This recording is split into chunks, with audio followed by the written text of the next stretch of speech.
Well, the conversation continues at the Idaho State House about cuts. To start the week, we covered the concerns that some lawmakers have with conforming to the new IRS code, which was outlined in President Donald Trump's One Big Beautiful Bill. Simply put, more tax cuts for Idaho means less revenue to the state. Revenue needed to pay for a lot of things. There is uncertainty about just how much money could be diverted away. Different estimates on the cost of the tax cuts vary in the hundreds of millions. It seems Idaho's Budget Committee is looking at all the options. A memo sent to all agencies outlines the possible problems that need to be solved with a cut in funds. Joe Paris got his hands on this and explains the debate and request with a fast approaching deadline. A memo weighing the meaning of more budget cuts. State agencies across Idaho are working on more potential cuts due this Friday as lawmakers evaluate options to balance the state budget for the next 2 fiscal years.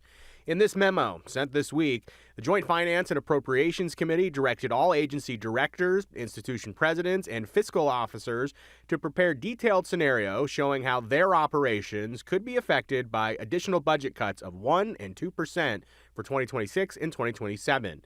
These come in addition to the 3% holdback ordered by Governor Little.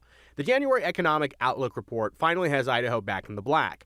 These are projected numbers, but it marks the first time since last June that Idaho's nonpartisan monthly report has the state not projected to be short on the budget.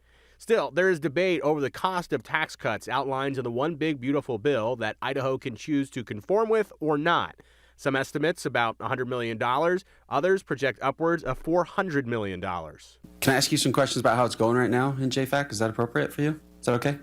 JFAC co-chair Representative Josh Tanner sent the message about potential cuts. He faced questions on the process during the House Commerce Committee, namely why cut budgets instead of dipping into reserve accounts. Usually those funds are for recessionary times, not when you have a spending problem. So it's like if you were an individual, and I can speak to this because my wife's pretty good at spending money. And it's like I have a checking account. We have X amount of money in our checking account, and we know what we're going to get paid. We know what our bills are going to be that are going to come out. And she's like, "But I just want a little bit more. Can we dip into savings because I really want those Jimmy Choos or whatever the fancy." I got thumbs up. What the fancy shoes are, or whatever the fancy pants that she likes are. That's where it's like at some point in time you have to say no. We're not going to use our stabilization fund. We just need to right size some of these spending aspects. Republican Representative Ben Furman raised questions on the consequences of cuts. How do we prepare for the larger issues that come from the smaller cuts, right? We can slice ourselves 100 different times with a little knife, think it's nothing, but every little drop of blood becomes a lot. So at what point are we just cutting and hurting ourselves even more down the road? Why we sent that to the agencies is so that they can actually look where they can actually do some of this stuff at. It's not like us just going and saying, we're just going to cut it out, cut straight across the top. We want them to come back to us of how those actual cuts are going to look within their agency. We do have the ability as well to actually open up some of the funding, even though I don't like it. There's a lot of other fund sources that they actually have that they could use. Democrats also expressing concerns. House Democratic leader Ilana Rubel writes to me in part, if lawmakers want to move forward with federal tax conformity, they should do the work in the open, but the real costs on the table, be clear about who benefits and who is hurt, then choose targeted provisions that help those who need it.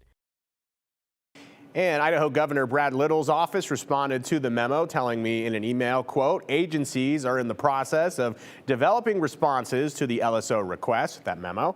Governor Little's Enduring Idaho plan, they say, delivers a balanced budget for fiscal year 26 and 27, including savings from the governor's own 3% holdbacks.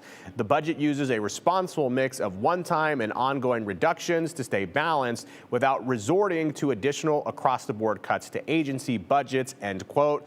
Hunter, that's a little bit of a nuance there of this is the pushback back and forth between the legislative and the executive branch. We've heard from Representative Tanner as recently as 2 weeks ago that some lawmakers did not think that the governor's budget was really workable. So that's why JFAC and Idaho lawmakers, the legislature, they're working on their own version, a basic edit, you could call it, of the overall vision from the governor. But this is going to be quite a conversation over the next few months. Yeah, it's tough. Also, I wouldn't reference Jimmy Choo's. I'd probably say, like, you know, the knockoff brand. Yeah, I feel like that's what I we're get the working with right analogy, now. but I had to look up what those were. They're very fancy. Oh, I very would say. fancy. All right, Joe, thank you.